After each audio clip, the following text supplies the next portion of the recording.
Hey, what's up, Blazer fans? Welcome to We Have a Take the What podcast. I am Tara Bowen Biggs, and I am joined, as always, by Rose Harding. Hello, Rose. Hello, Tara. How are you today? I am happy and excited. Happy New Year. You and I spent a very special New Year's Eve speaking with Mike Richmond from Locked On Blazers. How cool was that?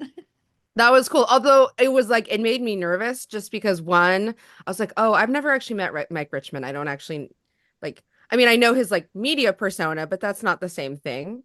And then also I was like, what if I say something horrible?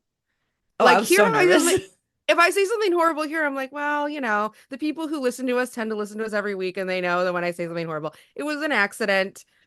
Not so on somebody else's podcast. That's all you get. Yeah, imagine the stress. Oh my gosh, if it was like that every week. But we did get a few more listens than usual, so I don't know if that means that somebody listened to Locked On Blazers and maybe wanted to check us out. So if you haven't listened to one of our full episodes before and you came here from Locked On Blazers, welcome, and we'll see how you like see how you like it when it's just the two of us left to our own devices. We don't have as many fancy graphics as they have. No, no, we don't. We But also don't have any erectile dysfunction ad reads. So I don't it know if was that's a very plus or kind a of him. minus for you. It was very kind of him to record those later and not have us have to listen to him. That's right. But like, shout out to Mike Richmond for giving like some straight ad reads about erectile dysfunction. And, good for you. I couldn't do it. Yeah. Well, it's been quite an interesting week for the Blazers too. Since the last time we talked and recorded for this pod, the Blazers lost one to Philadelphia. That was ew. And then they lost to LA, but that was like, hmm. And then Yeah. they won against Damian Lillard's Milwaukee Bucks last night. Yeah. It honestly, like, it was like a nice little trajectory, like we were on like a trend. We were like trending up. We were like, bad loss, good win.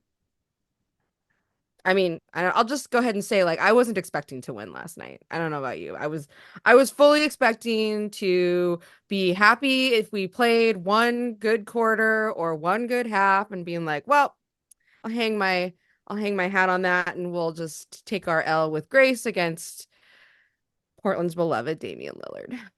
But it didn't Oh, happen. yeah. Every time they play a good half at halftime, I'm like, maybe I'll just turn it off. Maybe I'll just pretend that was the whole game. And I never do. But the thought always crosses my mind because I think, oh, I could just walk away thinking, like, that was great. And then whatever happens in the third and fourth quarter, I don't have to worry about. But stuck around with it and we got the reward. Anything especially remarkable about it? I mean, you said, the look on your face talking about Damian Lillard. I don't know if you're feeling the same way as me, which is just like, just come home. Just come home, Dame. Yeah, so it's interesting. I haven't watched like a ton of the Bucks. I watch the Bucks more than some teams, but like one of the things that I like really thought about last night when I was watching him play, I was like, oh, he really has to make way for a lot of other styles than he would normally play probably on his own when he's the leader. And like, obviously last night was like more like a Giannis game where Giannis had it going and you know, I don't know, like at the end when it was close, I was like, this is when Dame takes over, right? And that was not the case. And then he took like, a shot that, by the way, looked exactly like so many shots we saw here in Portland, like that final play that they had for him. And it just, I don't Yeah. know, it didn't hit the same. There's too many other personalities, so many other things going on that team. You really feel how different it is for him to not necessarily be like the guy. Yeah, and I don't think basketball wise or team wise, him coming back is at all the solution. Oh, I just no, want to no. be clear. Not to our problems, to our emotional like Right. needs, sure, but not to our basketball problems. Yeah, yeah, because honestly, I have been enjoying the basketball that I've seen the last, not every single game, but like over the last couple weeks, Hmm. a little bit more of the young guys. And and I hate to say this, but with Jeremy Grant out, I mean, and Denny in the starting lineup, that has been really fun. And when Jeremy Grant is not there to be a second person who tends to like to have the ball a lot, then Hmm. Anthony doesn't seem as hard to watch. Because sometimes when it's just those two and they're mostly having the ball and the other guys are kind of getting in where they can, we've talked Mm. about this before, but even just taking one person out of the lineup who tends to need the ball a lot, it just makes it more enjoyable. If we were looking at the enjoyability scale, for me personally, it's more enjoyable for me. And so like Anthony, I've been kind of enjoying Anthony the last, let's say, 4 games.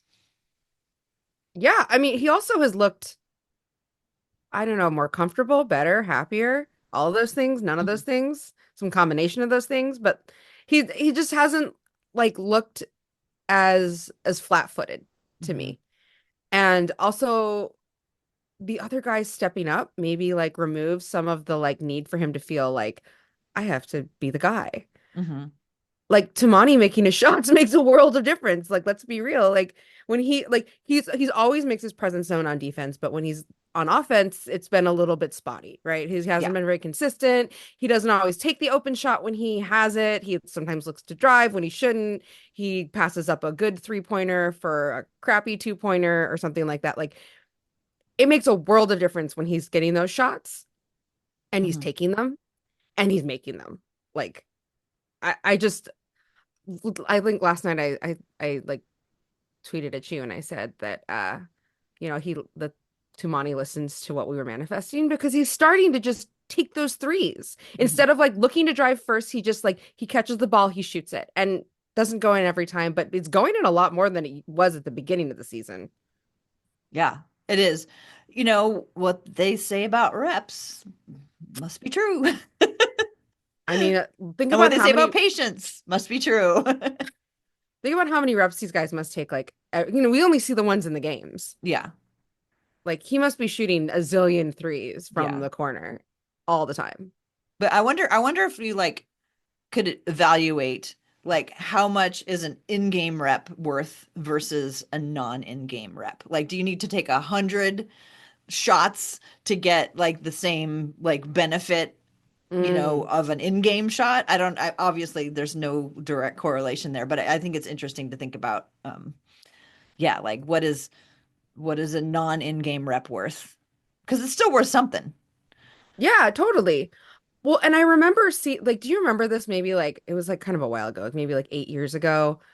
I forget who it was. One of the Lakers posted a picture of the whiteboard of like the free throws of like the team's record make shooting free throws, and everyone on their team was like a really good free throw shooter in practice. This is like Hmm. their practice free throws, and everybody's like Dwight Howard can shoot free throws, like, but it was like they were like no, in a game, it's different. Even with free throws, where like the game has stopped, like it's stopped for you. And still, just like the different environment, being in the game changes how good guys are at shooting free throws versus in a gym alone with their team.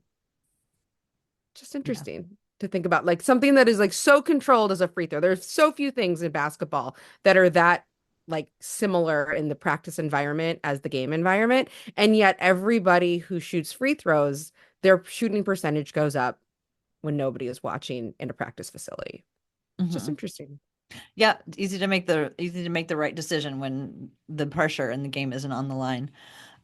We have a couple of big topics today, but before we Yes. move to that, I just want to wonder, are you as concerned and worried and thinking about all the time the poor people in Miami?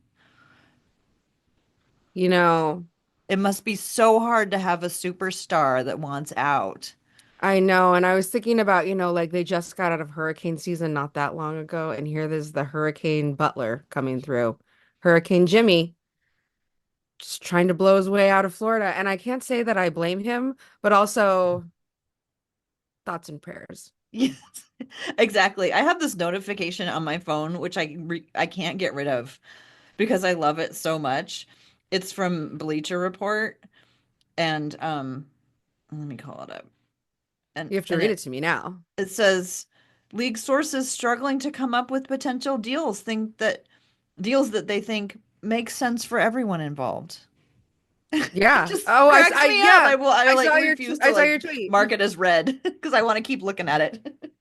You know, yeah, I saw your tweet. It's hilarious that, you know, geniuses like Pat Riley can't be convinced to be a willing donor to another team simply because his star wants out. He's too smart for that, Tara. Did you know that? He's too smart for that. Oh, I just in general this year, I'm so glad that Portland is not in anybody's like we're only in people's peripheral views. Like, oh yeah, Portland, I keep forgetting that they exist. Like I am so fine to be in that for a couple years. Yeah, I mean, like, there's a couple teams that fall into that. Like, even like, so, like, you know, my team, small Blazers, small market team, but there's still some small market teams that I sort of forget exist. Mhm. Honestly, some big market teams that I forget exist too, to be Who honest. do you Like, forget about? the Bulls all the time. The Bulls are still a team. They were a team in the 90s, and for some reason they ceased to exist because they've been so like meh I do forever. forget about them. I forget Yeah. about the Hornets Yeah. I forget about the Hornets too. and Atlanta. The Hawks, yes. We forget about a lot of birds. Yeah. They're flying away. Um, I'll say I forget about the Raptors sometimes, except for that I like to like turn them on. Um, because they're a little bit like us. Mm. But I forget like, you know, when it's like talking about like, oh, who's doing what? I always forget that I'm like, are they tank? Maybe it's because I don't know if they're tanking or not. Do you know if they're tanking? I don't know if they're tanking. I think they're supposed to be. I mean, but then so's Brooklyn. Yeah. I definitely forget about this is a weird thing. This season, I forget about the Pelicans. Mm. Yeah. Um, CJ even had though 50. I know, and even though there's plenty of reason for me to care about the Pelicans, I still forget about them. Cause like, you know, like does Zion ever play? I don't know. Doesn't matter. Like nobody talks about it. And I forget that Brandon Ingram is like stuck there with you know, with a well, I guess he's playing because the guy who they DeJounte Murray like is injured or Mhm. something. Everybody's injured. I think Every they're happy that we're not paying attention to them. I think that they're perfectly happy. They're probably kind of like where we were a couple years ago. Like just everybody just look away, let us get through this, and then we'll circle back. yeah, that's right. Honestly, I've it's been years since I've cared about some of these teams. Yeah, but you're somebody who watched a lot of Wizards games last year. Oh, it's true. I So did I'm not watch a sure how lot of much I Wizards. can trust your judgment on some of this stuff.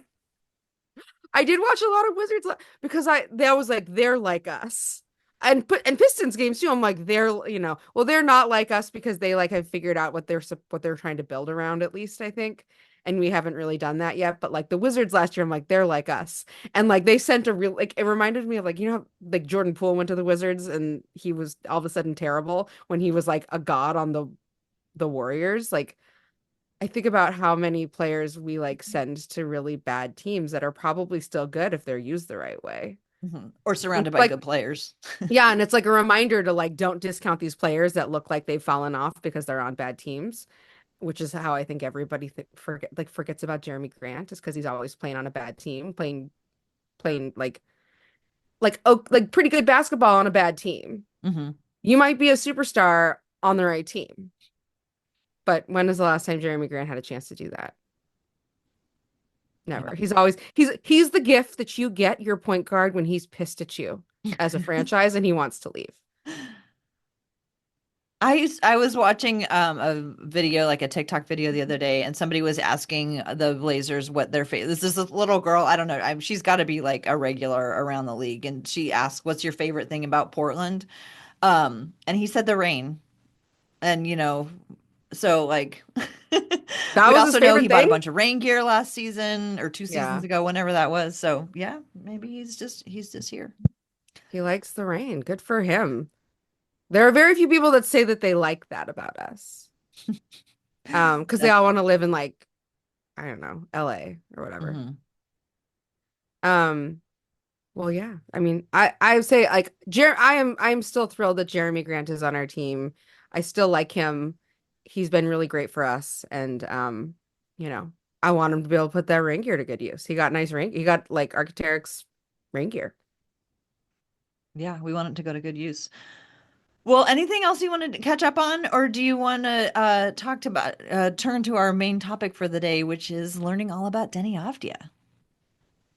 I don't have anything else. I think we could talk about Denny. I spent a lot of time reading about Denny. He took a lot longer than some of the other players, especially like he took a sneaky amount of time because I think of him as young. He just turned 24 like 2 days ago. But he has a longer career than you would think simply because he came up through kind of the he came up through Israel and he came up through like Euro League where like guys are identified younger. They like get signed to clubs that and they play on their junior teams, and so his pro career has taken a slightly different trajectory than it takes like typically like guys coming up in the US. So I read like a just a I read a lot. I'm just gonna put this out there. I read a lot. We don't have to talk about it all, but I have a lot in my brain about Deni Avdija that we could talk about. So I'll just get to start us off and I'll tell you a little bit about like the basics. Yeah, great. Um so Denny, as everybody knows, probably because Donovan Clingan sang Denny happy birthday on the team plane. Denny's birthday just happened. It was January 3rd. He was born January 3rd, 2001 in Beit Zera, Israel. He's a dual citizen of Serbia and Israel because his dad is Serbian. His dad is a Serbian retired basketball player. And his mother is his dad's name is Zufar. I think he goes by Zufi Avdia. And his mom is Sharon Artzi, who is a Israeli athlete. I think she was a track and field athlete as well as a basketball player at some point in her life. Um, he, I will, he's so, and I'll say Denny was born in Israel. It's my understanding he has two siblings. I'll say I read conflicting information. He has two siblings because his dad was married prior to being married to Denny's mother. And Denny's Wikipedia article says he has a sister and a brother, although I did hear him in, I think, a podcast or an interview refer to having two brothers from his dad's family. So I'll say, I feel very confident he has two siblings. I don't know what gender they are. Um, they are older and they are from a different marriage. His dad was a pro basketball player in former Yugoslavia.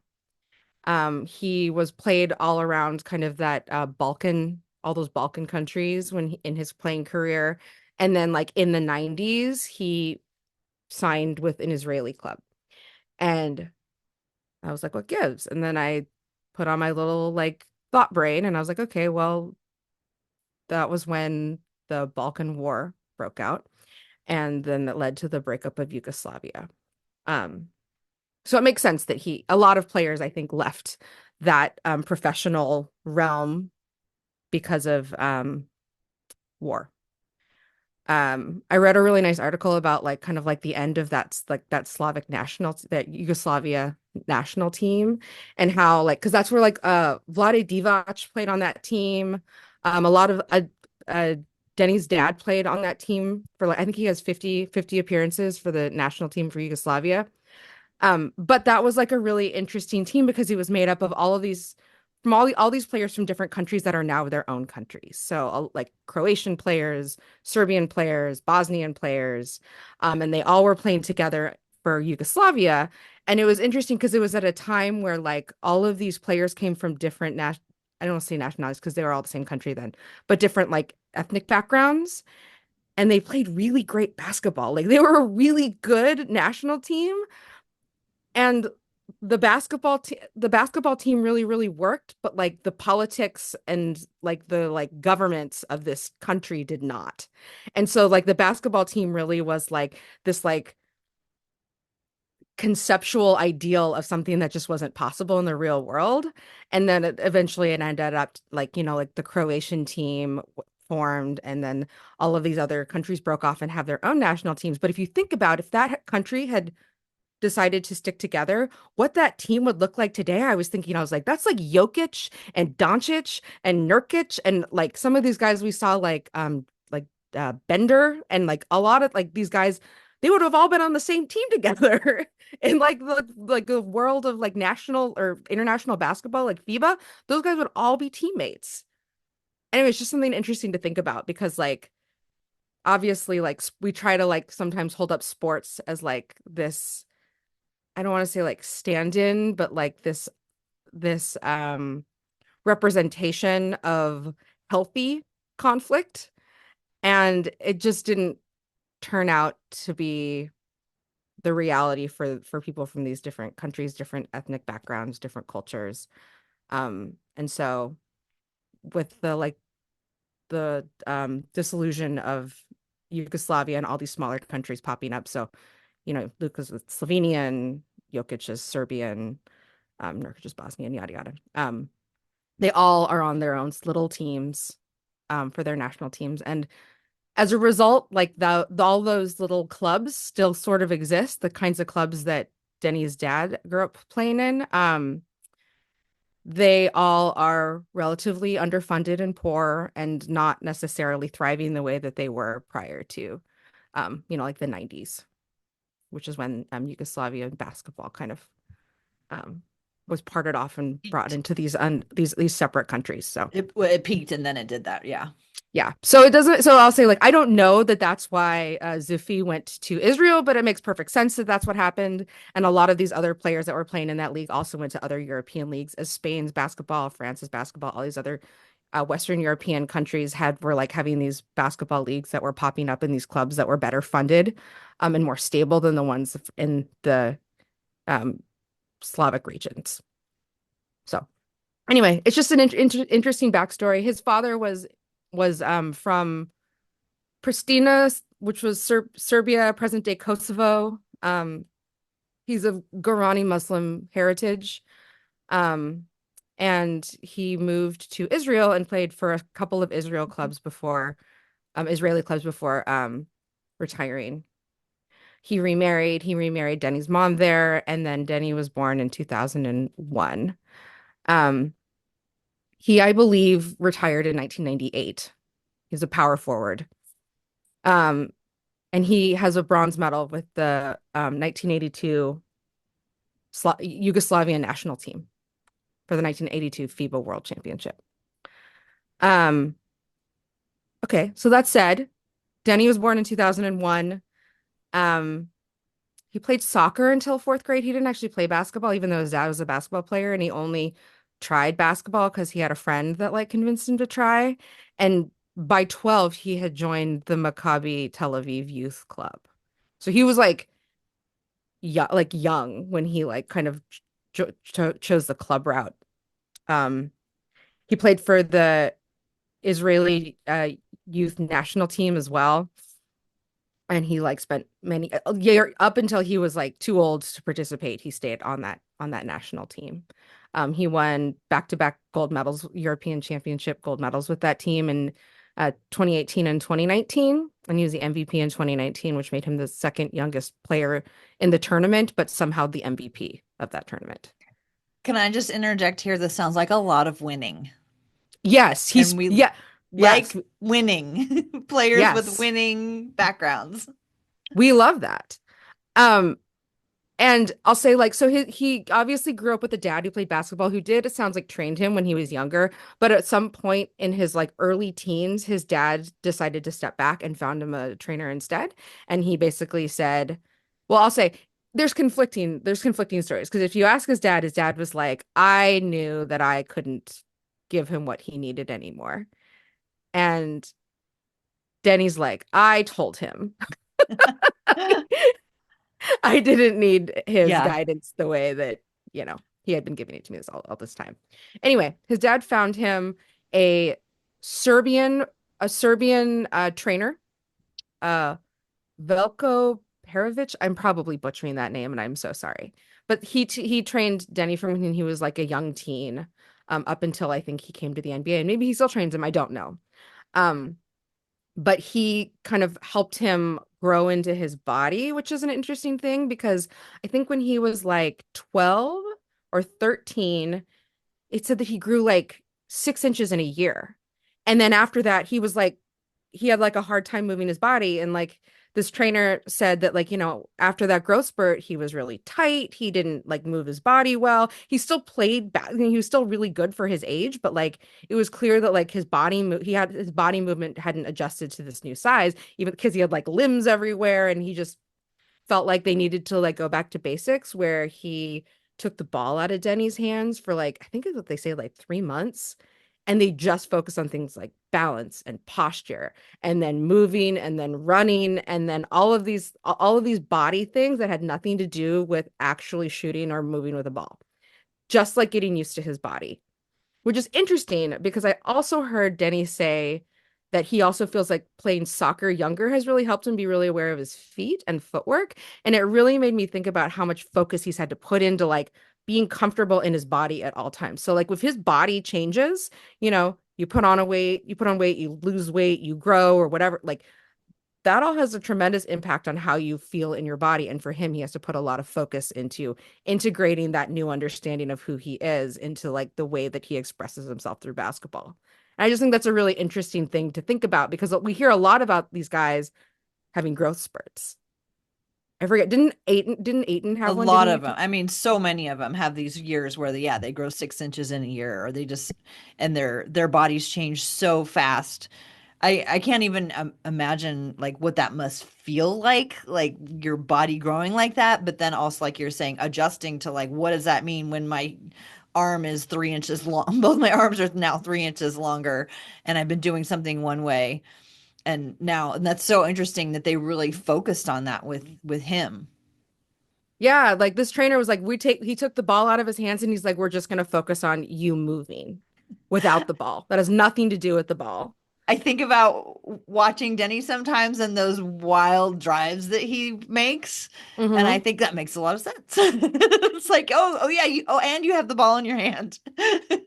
Yeah, like so anyway, his coach did that for him, for his trainer, and his trainer was like he didn't complain because, from a young age he said to him like, "Do you want to be the best?" And Denny said yes. And so he's like, "These are the things you have to do to be the best." And he was learned from a young age, I think, because he was sort of in this professional-esque pipeline young, that like there are sacrifices that you make. You don't always get to do your favorite thing. You don't always get to play the way you want or focus on the things that you want because there are like foundational things that you have to do in order to get to that place of being the best. Um, so that said, he played in EuroLeague. He signed a 6-year deal with Maccabi Tel Aviv on November 17th. Excuse me, not November 17th. It's November 2017, and he was 16. And he made his debut roughly a year later. No, sorry. He made his debut like a week or two later at 16 years, 320 days, which makes him the youngest player to ever play for Maccabi Tel Aviv, for their senior team. And then a year later, he debuted in his first EuroLeague game. So he was 17, and he was also like I think the youngest player to play for them for their EuroLeague team. Um, he got his first start in 2019 when he was 18. And then like continued to kind of grow into that starting role before he declared for the draft in 2020. And I'll say like on that team, he definitely had more of like an on-ball role. Um, and I heard him talking about how it was an adjustment because once he was drafted to the NBA, he went to a team with ball handlers.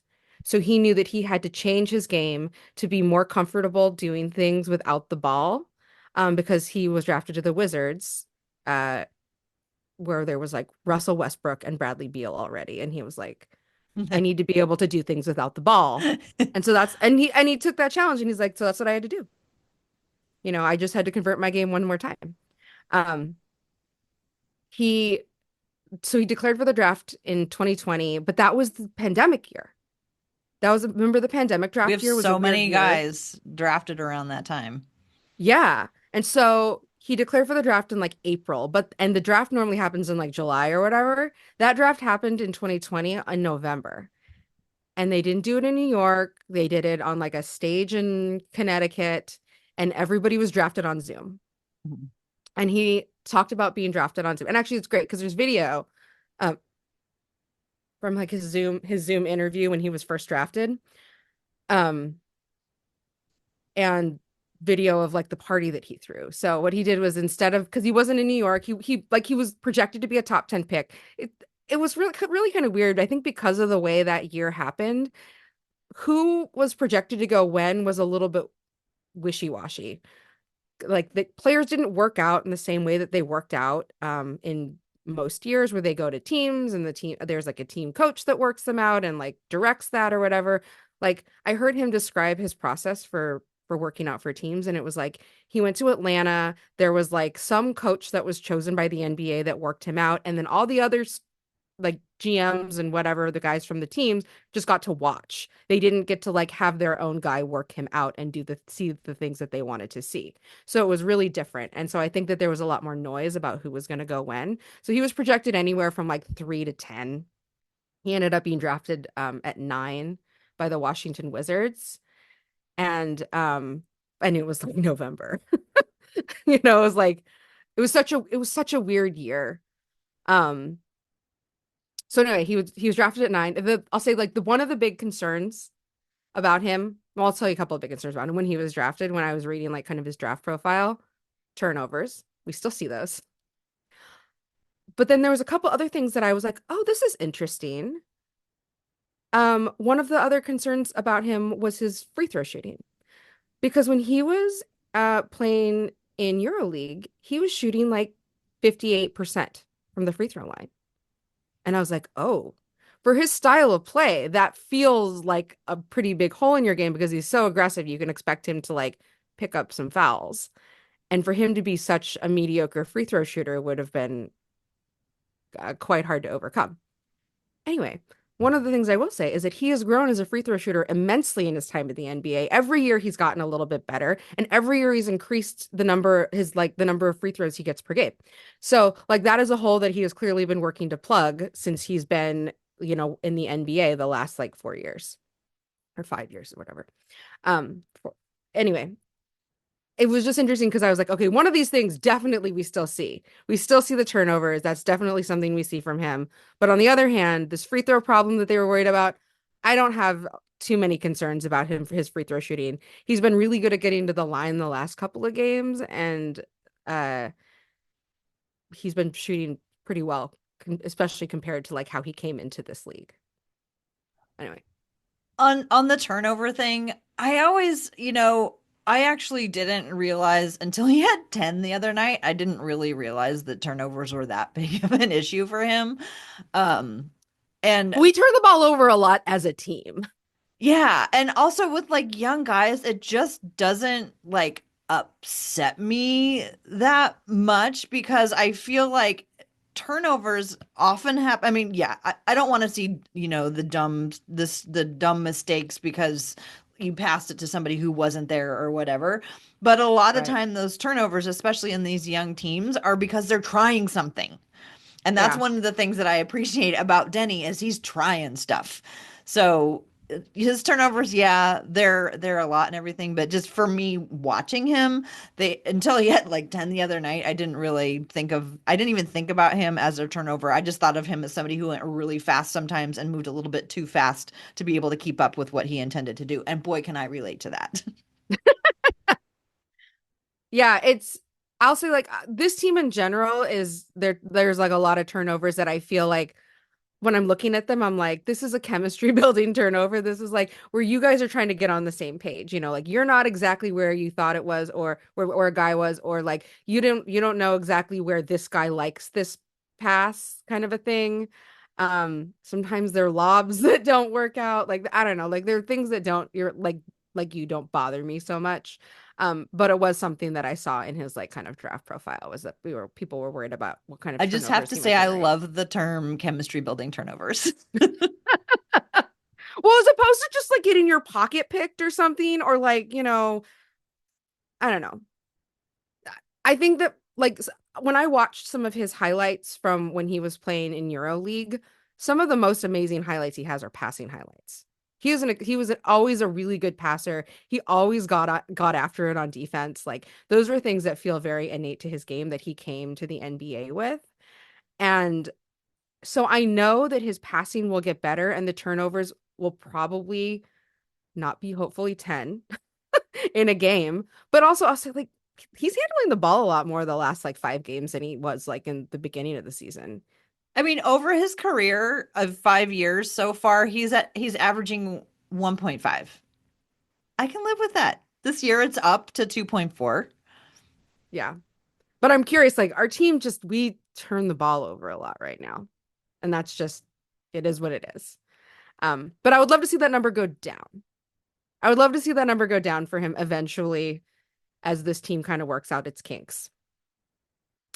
Um, so like I said, he was drafted to Washington, and I have a story about him in Washington that I need to share with you. So I heard him on Thanalysis podcast talking about very casually, by the way, talking about how uh his rookie year was like a hard year because he was getting used to a new country. A lot of people probably like, like it's important to remember that he was operating in a second language or really his third.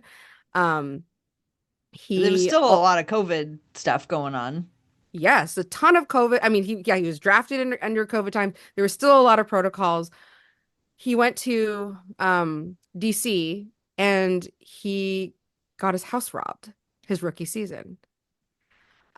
He talked about how he it was it wasn't just robbed, but he was like robbed while he was in the house. Oh no, that's terrible. That's so scary. Yeah, totally. And he said that his rookie season, he just didn't, he thought he was like, I live in a nice neighborhood. You don't have to worry about like locking everything up or whatever. Cause like, I guess his feeling was where he was from in Israel was also the same, where everybody knew each other. You didn't have to worry about locking your doors like super seriously. Like if you left your door unlocked, it was fine.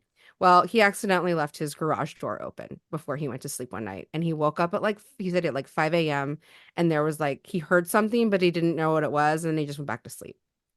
He woke up the next morning and like he went downstairs and everything was gone. Oh no. Like his car was gone and his bag was gone. And his bag was packed because he was about to head out for a road trip to the West Coast. And So I'll probably a read you, long one. yes. And I will read you the quote that he said, because he told the story on Thanalysis podcast. And he said, um, he said, I need to leave for Portland. What do I do?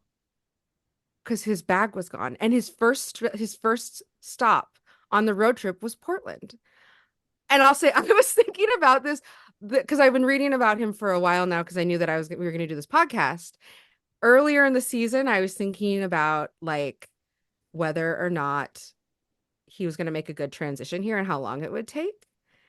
And I was like, what a metaphor for like, I need to leave for Portland. What do I do? Because his bag is missing. And I was like, maybe his metaphorical bag is missing on the trip to Portland because somebody stole it. So wait a minute. When he was playing poorly earlier this season, I was like, maybe we need to reverse the curse by getting Deni a bag in Portland so that we can close the loop on him getting robbed his rookie season. So you think maybe he's got his metaphorical bag back? Maybe did somebody gift him a bag? Anybody? Can you tell me? Did somebody gift him a bag in Portland? Did he get any luggage or anything in Portland? Because his first experience in the NBA was I need to go on a road trip. My first stop is Portland, and my house was robbed and my bag was stolen. And now he has to go back to Portland, and he's maybe doesn't have his bag, and maybe he got to Portland and got his bag. Like one might think that maybe he got to Portland and somebody took him shopping and took him to the Nike outlet and he And he got got some his stuff, bag. filled his bag. Yes. I love that thinking. Anyway, I just was like thinking about it when I was hearing the story. I'm like, and you were going to Portland here? That's a coincidence. Yeah. So hopefully he got a new Mercedes GLE, which was his car that was stolen, and he got a new bag. Because that's a crappy way to start your rookie season and to learn a hard lesson in a new country. Yeah.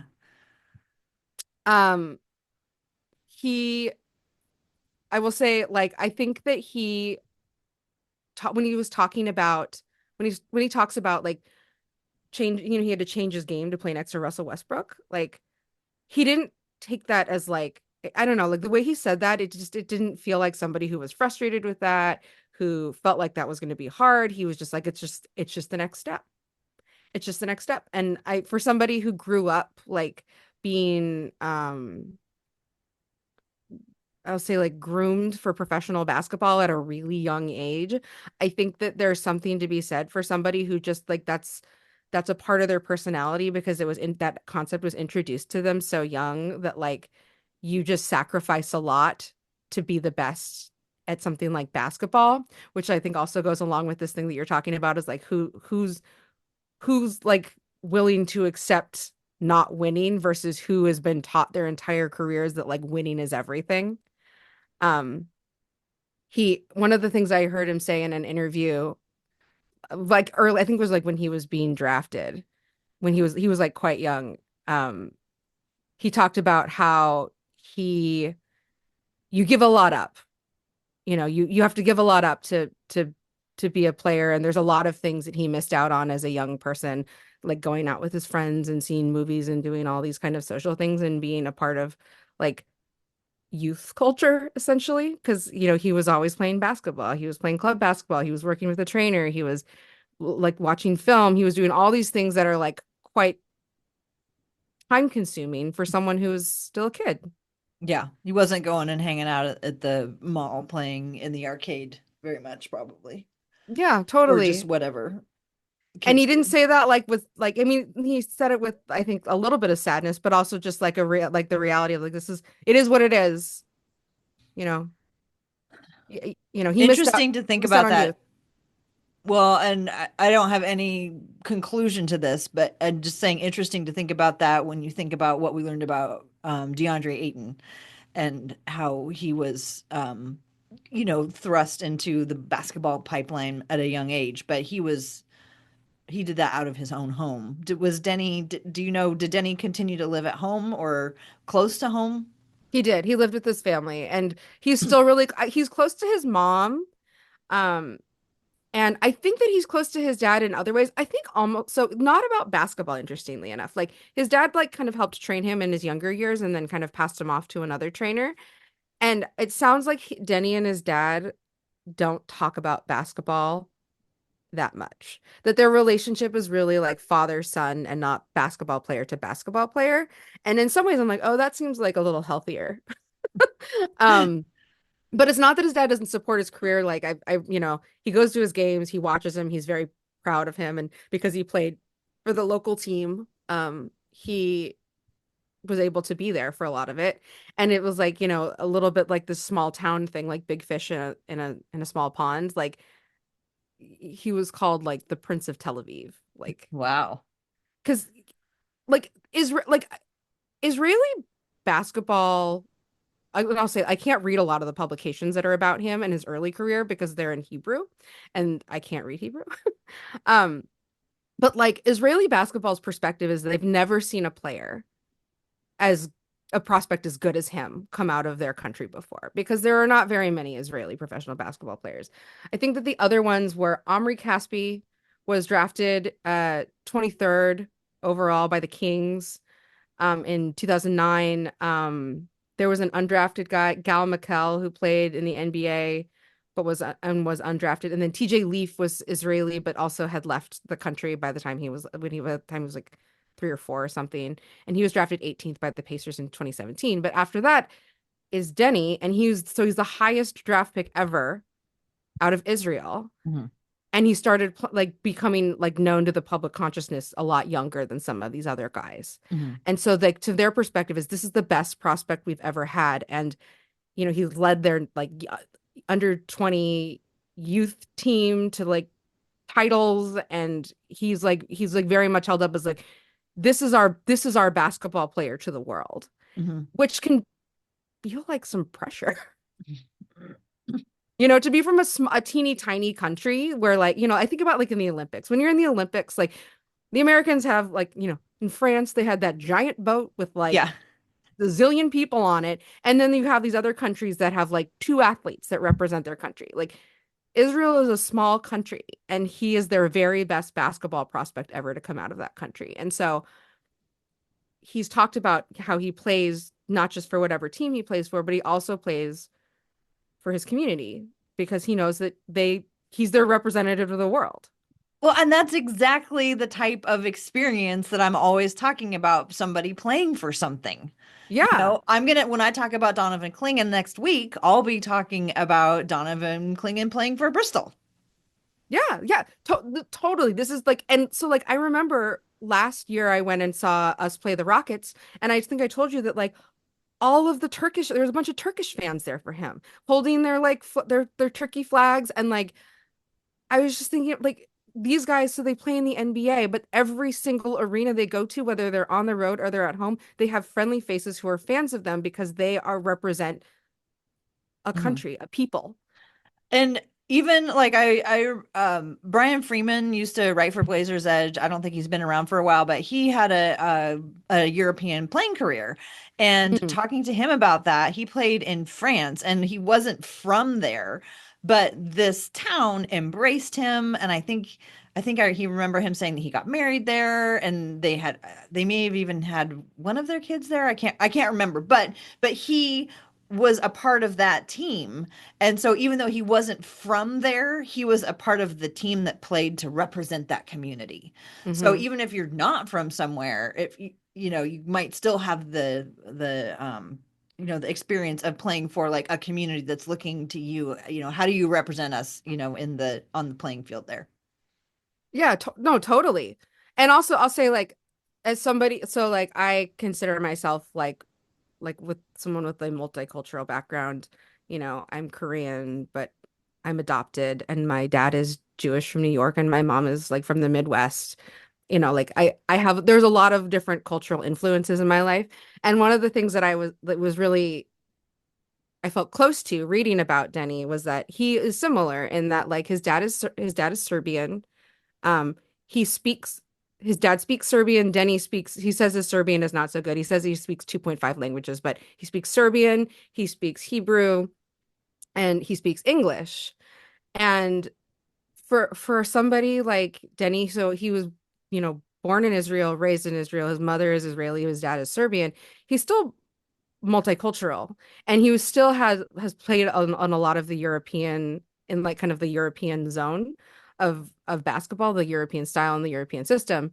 Like he has a and his trainer is Serbian. He has a very multicultural background as well, and for him to be like the prize son of Israel's basketball and is like kind of meaningful to me because he comes from a country that is relatively like monocultural, right? Like Korea, most people in Israel are Israeli unless for some reason they're Jewish and emigrated back for some reason. Like so, but he's half Serbian. Hmm. And Yeah, it is interesting. sometimes really hard to feel like you are fully a part of a culture um if you are not 100% that culture to the perspective of your peers. Hmm. There is a lot of like in group, I think, policing that can sometimes happen in some of those cultures. I don't know I'll say I don't know a whole lot about Israeli culture. It could be very different, but I say in Korean culture, some of like the harshest criticisms you will hear about how Korean you are from other Koreans. Hmm.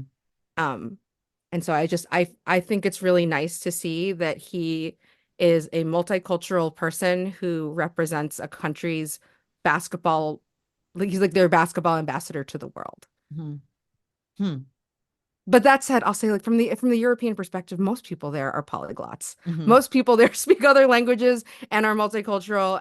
That was one of the things that I was really moved by in the on the podcast that he was on Thanasis's podcast, as they both talked about being like international players in the NBA and how it's like you play for your team, but you also play for your people. And sometimes you have people that you represent that are in more than one place. Like so for Thanasis, he was talking about being Greek and being Nigerian. Hmm. Um, and living in the US and how this is like all kind of part of his experience. And in Europe, that's a really common experience for people to come from lots of different places and have lots of different influences.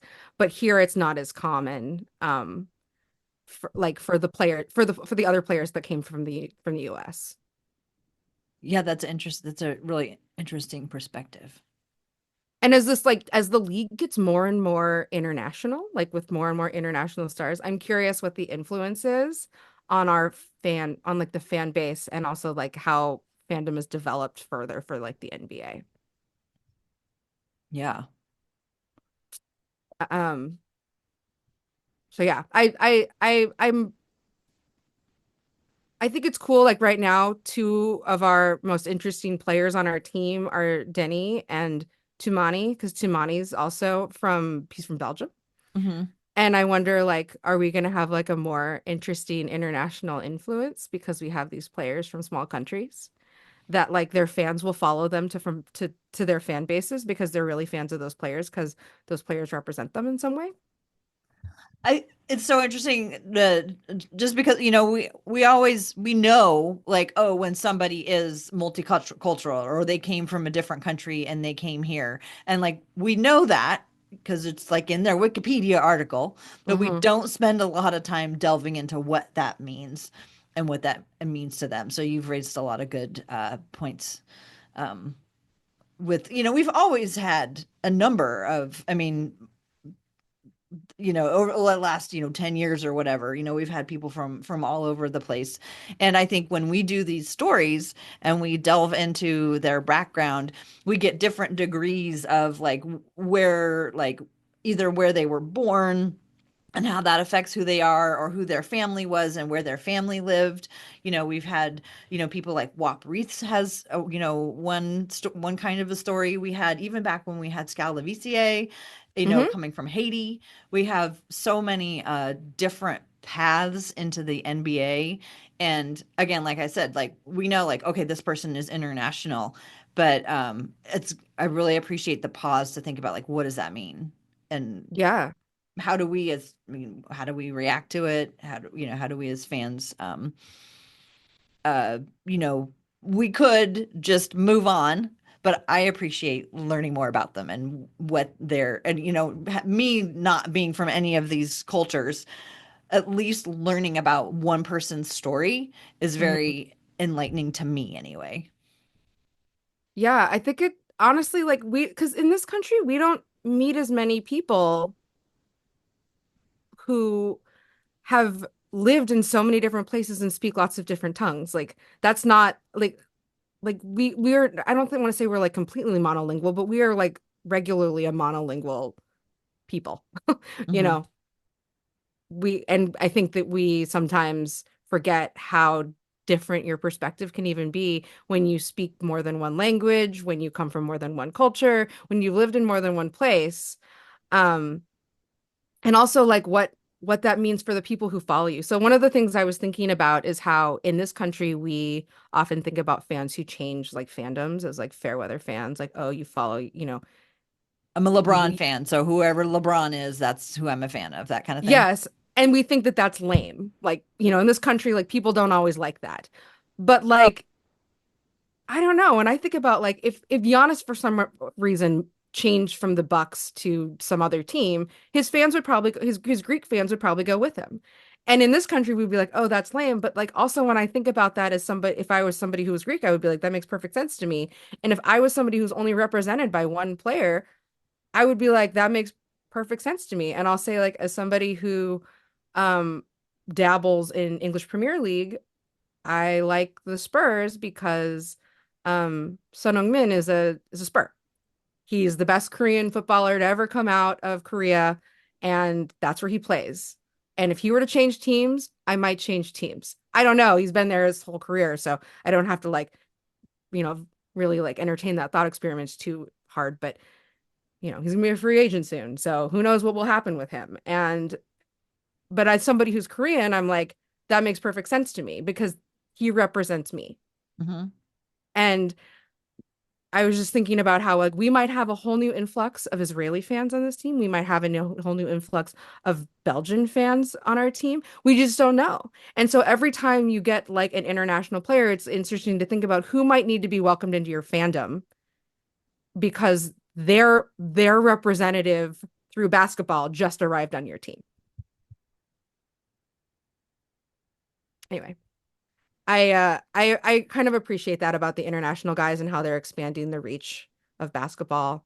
Um, and I also appreciate that we have stars in this, not just like players now in this, but like stars in this league that are Most of them international. are Yeah, from like somewhere right, else. right, but that doesn't always happen that quickly. And it's really interesting to see it happen here. Like we have the MVP, the reigning MVP is an international player. And the other one that they Multiple, think, right? multiple, yeah, multiple recent MVPs. Yeah, it's just it's interesting and it's fun and um having Deni on our team means that like we might have just I don't know, we might have like a ton of new fans that we don't even know about that we have never connected with. Um the one other thing I wanted to touch on is because I've heard people talk about this.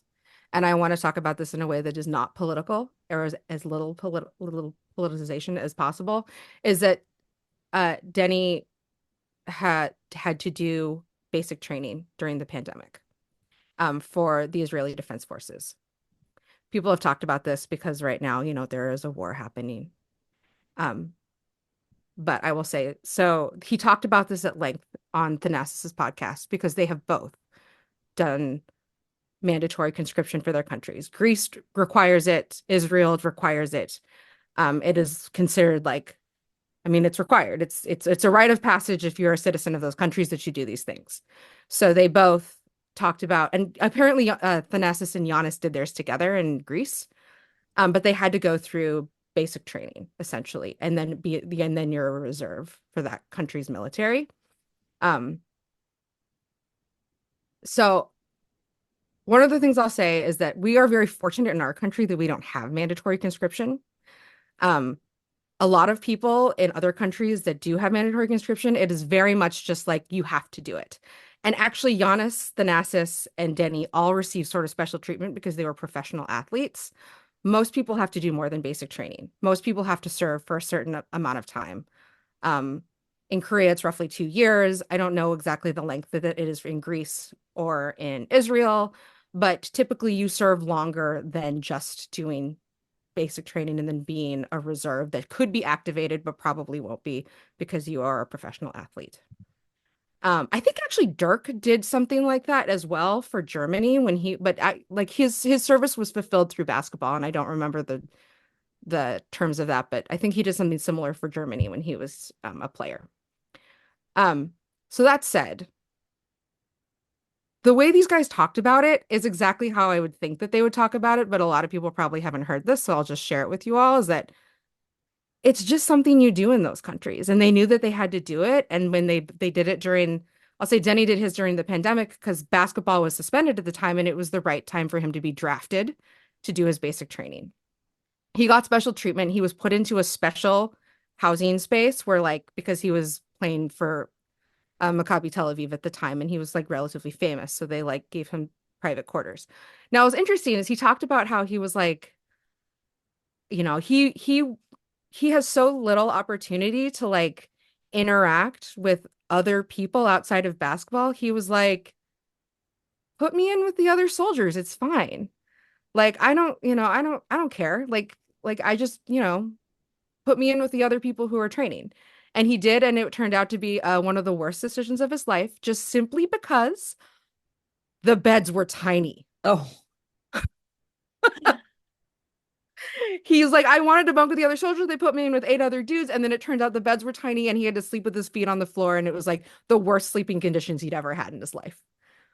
But that said, he and Thanasis both talked about how it was a little bit fun for them to commit themselves to a process for something that was different than basketball, because they like come up in this like understanding of discipline and how to do things, how to do things and train for things well, regardless of the thing that it is.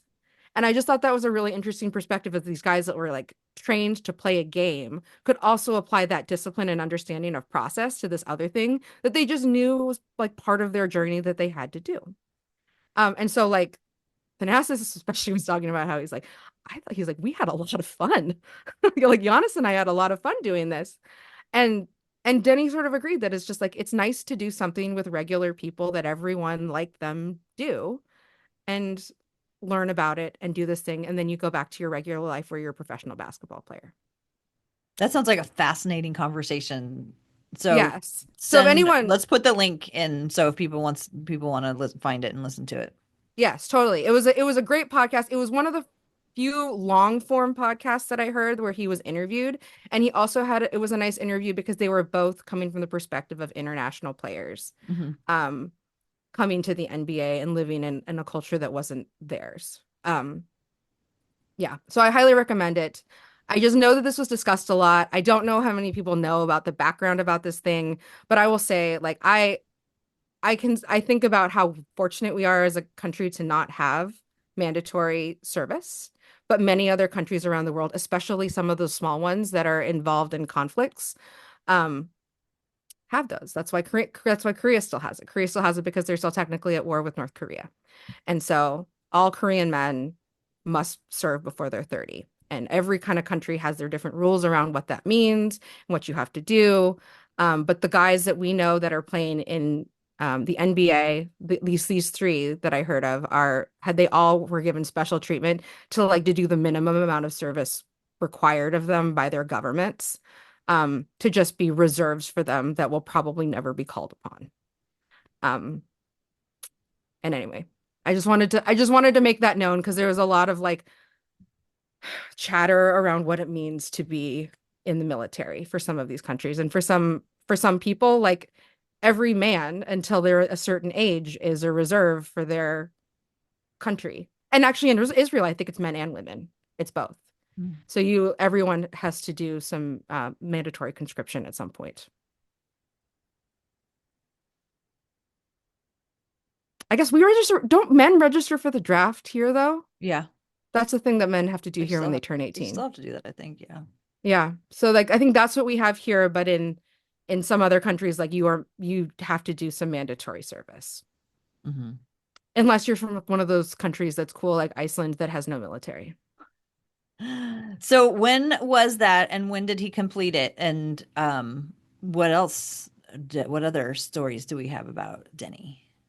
So he went to basic in 2020, April of 2020, and it was right after the basketball season was Oh, suspended. that's right after. Yeah. Okay. Yeah, so he was like, okay, so like they suspended the basketball season. This is the time for me to do it without disrupting my career. So he was drafted in April of 2020, and then he did like I think like 3 months or something. It was like it's a very short amount of time that you have to do basic when you're like a famous Hmm. person. And then, you're technically a reserve for a certain amount of time because anyone who's done basic remains a reserve that could be And activated, but probably won't be.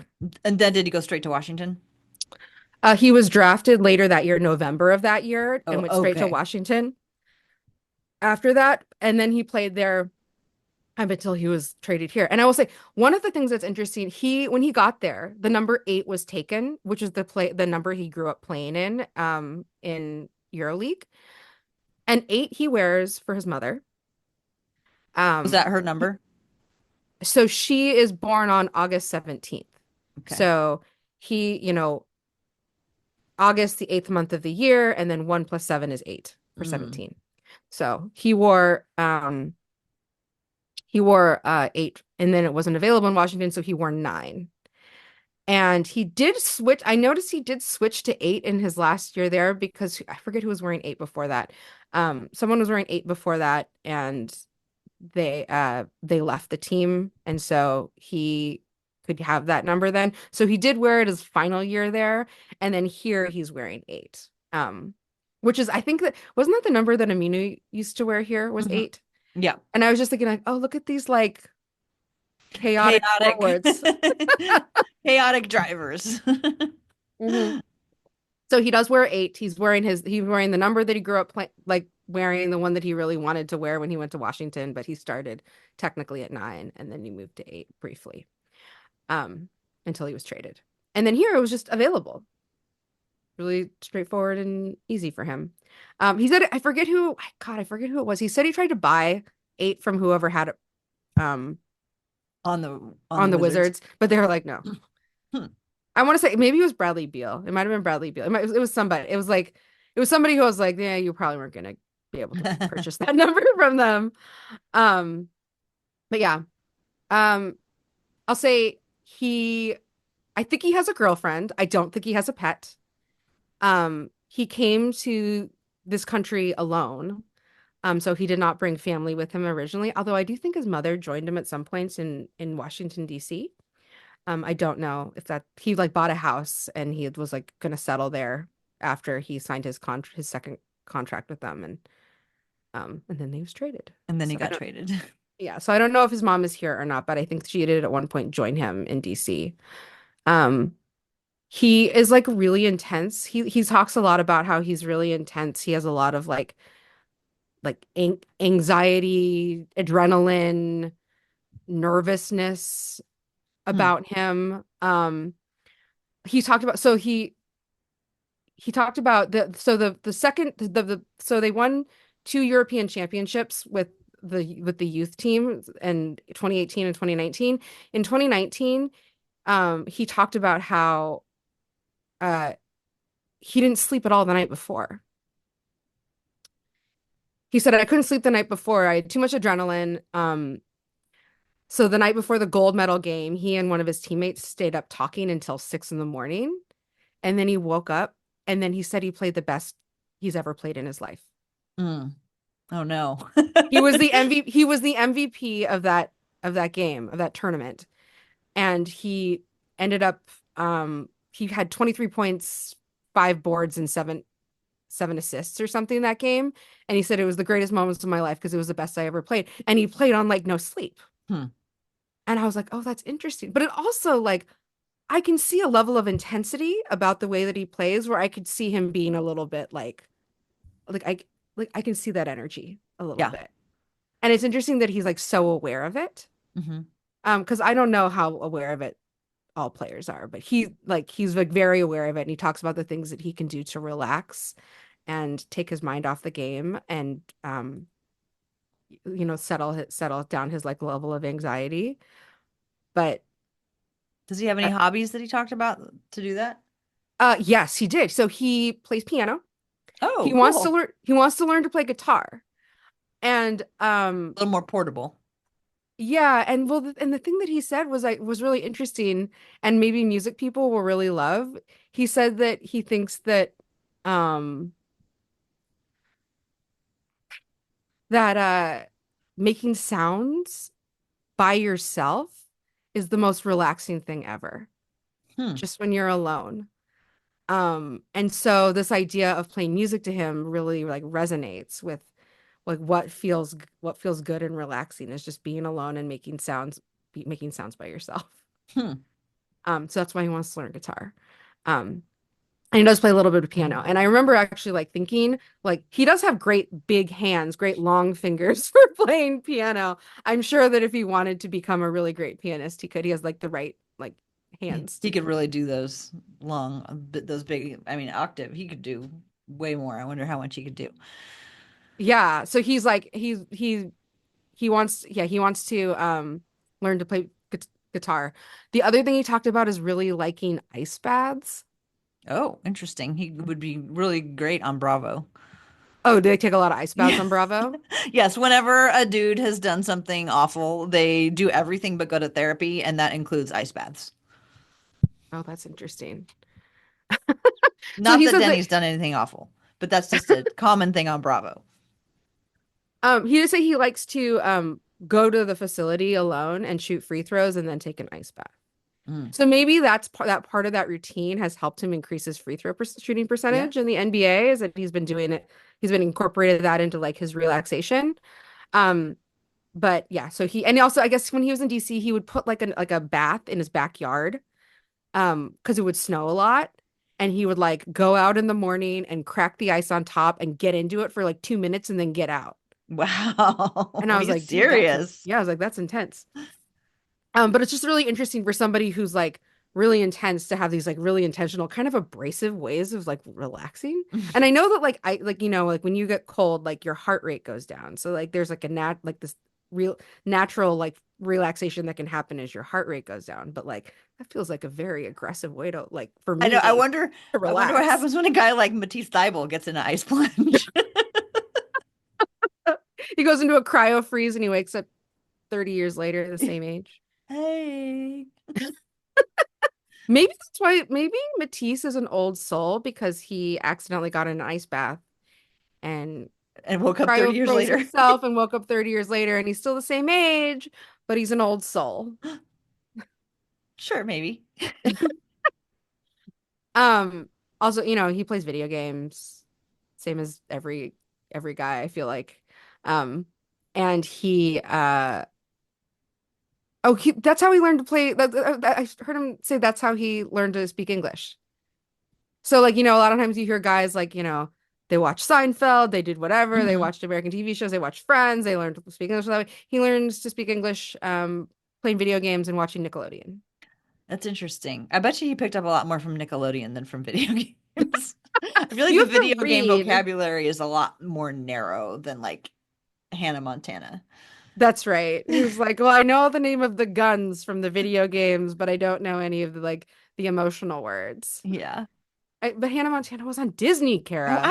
I don't know these things. That's not my generation. What was on Nickelodeon? The I don't class know. one or the classroom one, the school one. What was that called? The school one. That's Yeah. not specific enough for me. I name a Nickelodeon show. I don't I know any. I don't know Nickelodeon shows, I Oh, you guess. don't know them either? Okay. So it's No. not just me.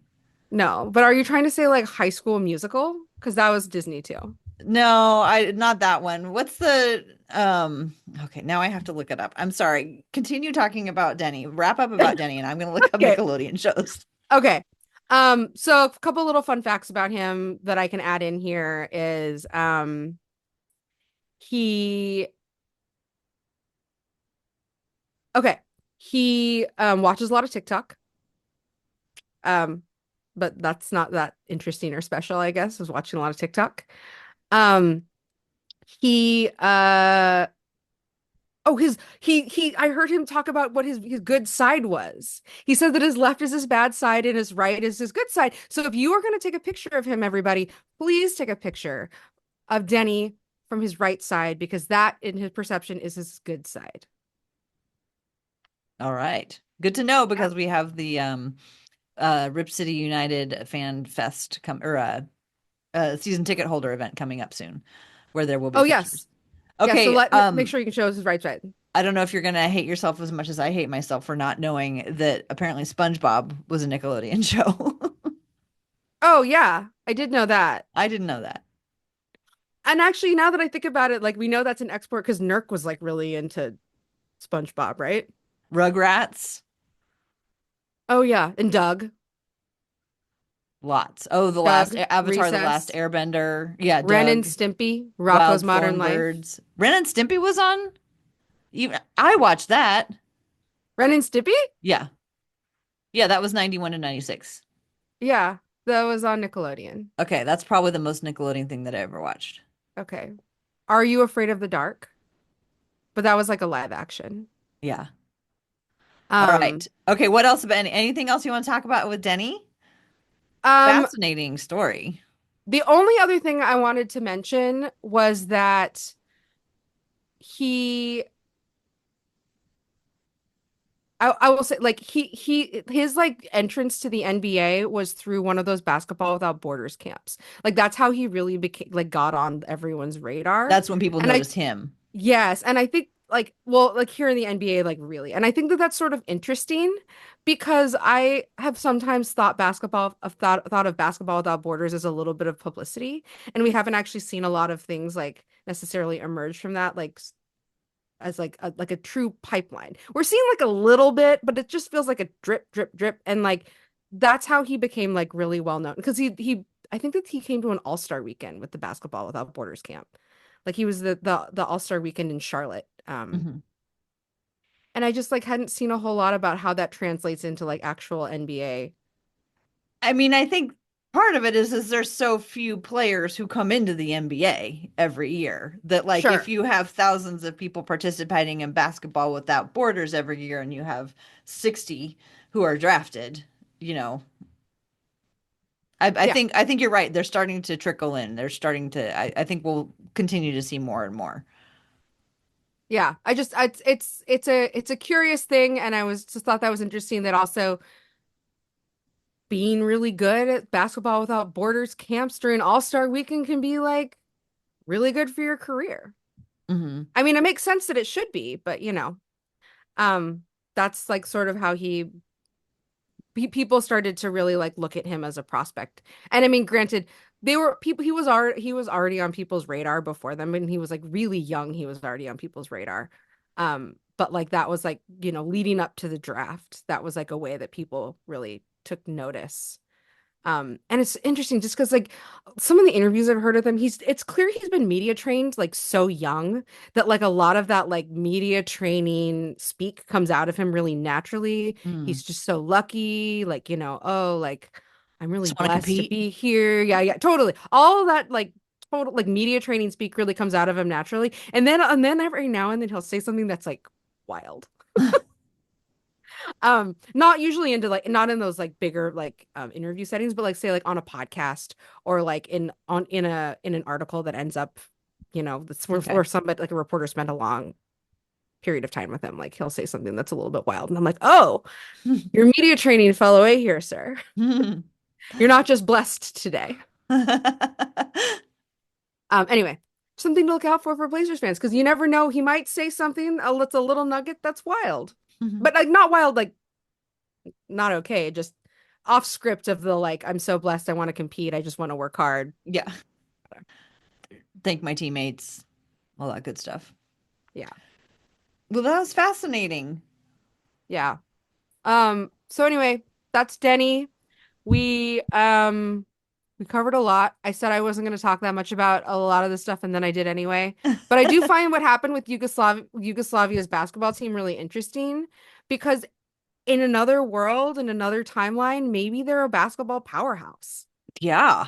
I mean, I believe at one point they beat USA, They did, yes. And then there was like, you and know, that shook USA.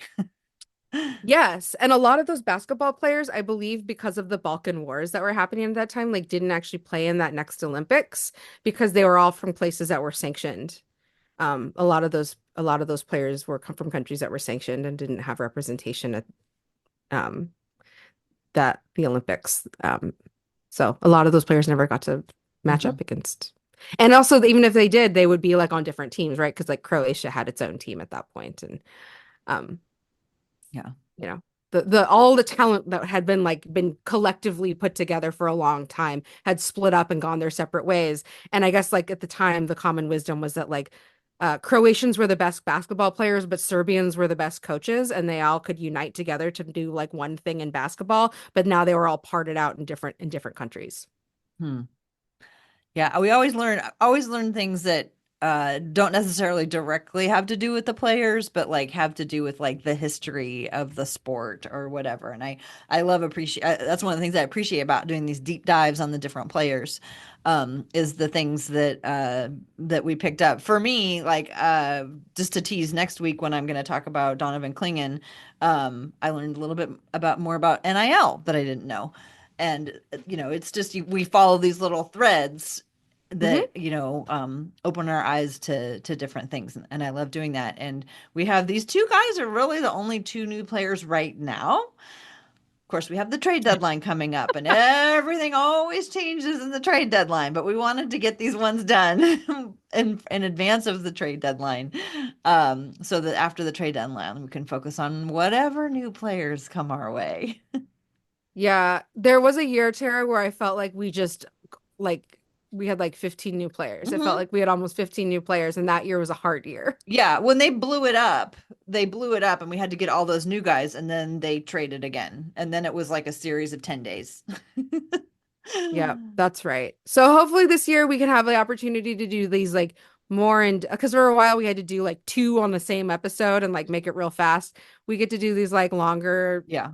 in-depth like looks at some of these guys because there's so few. And also hopefully there's I mean, cool knock stuff. on wood, it's not over yet. Well, hopefully I'm excited to learn more about Donovan Clingan because I know that you did that research for us. And I only know whatever my dad has told me about him, which may or may not be associated with some misinformation because my dad is about emotional truths, not actual truths. Well, I think you're probably going to know a lot of it, but I, tried to go deep enough for us to get again a bit general understanding of like his motivation, at least as far as it's presented to us in stories that he's told to the media. I mean, we can't ever know really these guys, but I think we do a pretty good job of like getting a lot of background and seeing patterns and seeing like, oh, he did this numerous times or this happened to him a few different times. I wonder if that affected this. So, we aren't making any claims that we know them, Yeah. but we're just sharing what we learn that we think is interesting as it pertains to who they are as a Portland Trailblazer. I think that that is such an important reminder, Tara, that yes, we can do this research and yes, we can kind of share back what we learned about these players so that we all know a little bit more about them, but that is not a substitute for knowing them, Mm-hmm. for like knowing who they are as people. And this is all just the stuff that is publicly available to the world, and that's making assumptions about people based on just the little amounts that we have access to is not a substitute for who they are as whole people. Yeah, absolutely. Absolutely. Well, we should probably go ahead and wrap it up, but first we have to do takes. I do not have a basketball take. Do you That's have a okay. basketball take that you No, want? my I don't have a basketball take this week. Okay. Do you want to go? You want me to go? Go ahead. Give you a little rest. Okay. So I don't know if this is a take. This is just an anecdote, and we'll figure out what the take is by the time I'm done with it. Today is Sunday, and it's my first time back to choir practice after having 2 weeks off. We had a super busy season. We did all these great performances, and we had 2 weeks off. And I'm just like, oh my God, it's driving. Like, I can't wait to get back. I can't wait to be back. So I'm so excited that today I get to go back to practice. And I was telling my husband that this reminded me of when I used to play soccer. And the season would end and then we'd have like 2 weeks off and I would just be going nuts because I was like, I need to go play soccer. I mean, I could go out and jog, I could go kick the ball around, but it's just not the same as like having the team to go play with. And that brings me to this sort of like realization that I had a little while ago. So I played soccer for a lot of years. It was like my main hobby. And when I say I played soccer, I was on 7 teams and I played 5 to 6 nights a week. So it was Oh my like God. I played a lot of soccer. It was my thing that I did.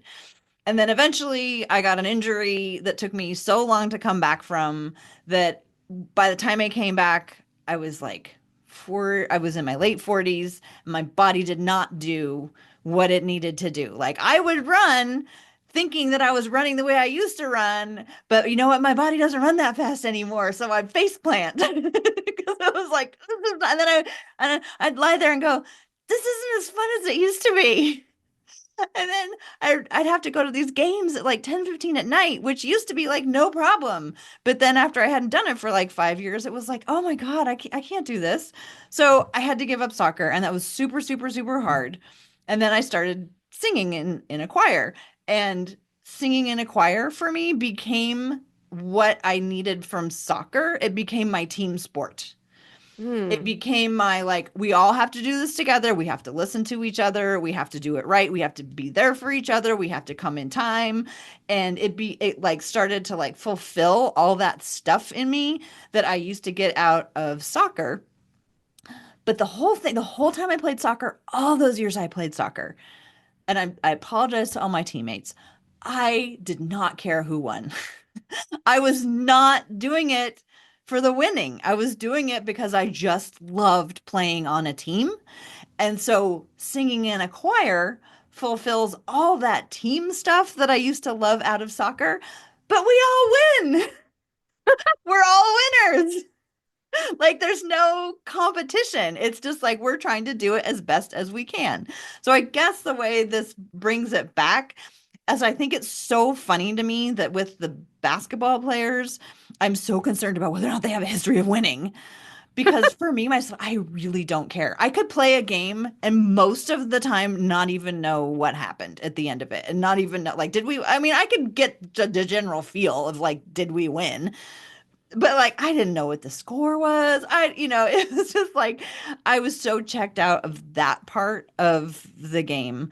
And it's just weird to me that like, so it's hard for me to watch basketball and understand like why I care about whether these guys are winning when I never really cared about whether or not I was winning. It's just a weird thing and it's not really a take, but it's just something that I think about a lot in terms of like why do I like basketball and why do I want them to win so bad when I personally find fulfillment in other types of things where winning is not the main objective. So I'm hearing that your take is that winning isn't everything. That's a great take. Thank you. That's what I think your take is, I think in that's like just great. small little thing. Winning isn't everything. You're so smart. I love that. Well, I Thank mean, you. sometimes you just got to talk it out and like Yeah. think about if I was going to put that as like a thesis statement, what would it be? Winning isn't everything. Well, that's true because like when we're looking at this team, it's the growth that we're looking for. As part of our Development Express journey to Lottery Station, it's the growth that we see and it's the stops that we see along the way. So yeah, I guess that's just another reminder, another way to look at the journey that the Blazers are on right now is that winning isn't everything, at least at this point. I love it. I love it. So my take sort of goes along with that. In that like it's not about basketball really, but it's a little bit about that's something that I was thinking about as I was reading about Deni Avdija preparing for this podcast episode, which is that we are watching people live their dreams and that it's not all awesome. And I don't mean that like it's not all awesome, but just like I like I like I said earlier, like you have to give up a lot to achieve your dreams. You have to do a lot of things that you don't want to do, and you have to sacrifice a lot of other things that you would have liked to have experienced in order to live your dream. And I was just thinking about this because I think that in the same vein as all these players are people and we don't know them, like it becomes really easy for us to forget about how we're watching the culmination of somebody's like hard work pay off, and it may not be exactly as they imagined and it may not be as perfect and shiny as they'd hoped, but like Scoot's living his dream, Denny's living his dream, Tumani's living his dream. These guys are all living their dream right now, and we're watching it happen, and it's very public.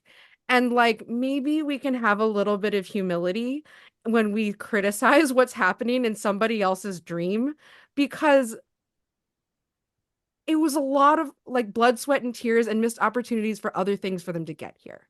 So can we just appreciate the fact that they made it? They're here. It's as good as it's going to be, and like be thankful for the things that they are, forgive them for the things that they're not, and we think they should be, because this is not our dream. This is their dream.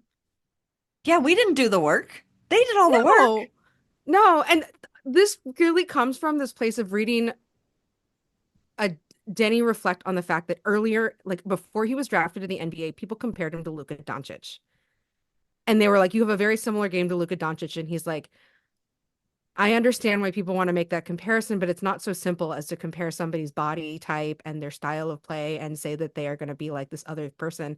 Luka Doncic is a once in a 20 years player. And if I'm not Luka Doncic, I'm not a failure. Hmm. And I think that it's really important to appreciate these guys for who they are and not really project what we think that they should be or what they could be. If the work was different or things shook out a little bit differently for them or like just pure luck, like it's all still good. They all still got here. They got to do it. And that's pretty amazing because so many other guys that we're not talking about here on this podcast didn't ever get to live their dream. So let's try and find ways to like honor that like hard work and see them for who they are and be thankful that we get to witness it, because there are a lot of guys that we'll never talk about and we'll never hear about who never got to this point even. Perfect. No notes. Also, I also thought about Greg Oden when I thought about this take. Yeah. That's exactly where I went. Yeah. He I'm so glad that what happened with him happened and that we maybe we'll get to see him in the future because he manifested it. Oh, Rose, this was a great episode. Thank you so much for doing all that research on Denny. I can't wait to tell you what I learned about Donovan next week. Yay! Let's see. Where can people find you if they want to hear your in-game thoughts and thoughts throughout the week? You can find me on Blue Sky at Roselle Harding. You can find me on Instagram at Roselle Harding, although I don't post there a whole lot. You can find me in the We Have a Take Discord, and you can also find me just like sometimes at games. If you see the girl with pink hair, that's me. And I love to say that because literally the last time I went to a game, I stepped off a train and somebody behind me goes, "Rose, is that you?" Because they saw the pink hair. So thanks, Erica. I told you my whole hair journey story, right? About when I used to have the red in my hair. Okay. So I used to have really short hair, and I'm sure you remember this. I had super short hair, and then in the front of it there was like this little red stripe. So I would Yes. dye it and I would have this little red stripe. And it was very cute, and I had it for like a super long time. At the scorers table, there is a woman who has the exact same haircut. However, her hair was blue. And when you watch the TV, you see her right there, right on, courtside at the scorers table. For a really long time, people would meet me and they go, "Oh, you're that lady." And I go, "No, that's not me." And the look of disappointment on their face was so great that I couldn't hack it anymore. And that is why I grew my hair out and no longer put that red stripe in my hair because people would just be No. crestfallen because they'd be like, "Oh," and I'd be like, "No." Before they even went there, I was like, "No, that's not me. She has blue hair and she still has blue hair. So good for her." I Good for decided to her. change mine though. But also, guys, don't be disappointed. Tara's wonderful and we love Tara for who she is, even if she's not sitting at the scores But table not as every game. cool as sitting at the scorers table. Anyway, if you still want to find me after that, you can find me on Blue Sky at TCB Biggs. You can also find the What Podcast at We Have a Take. Thank you so much for listening, everyone, and go Blazers.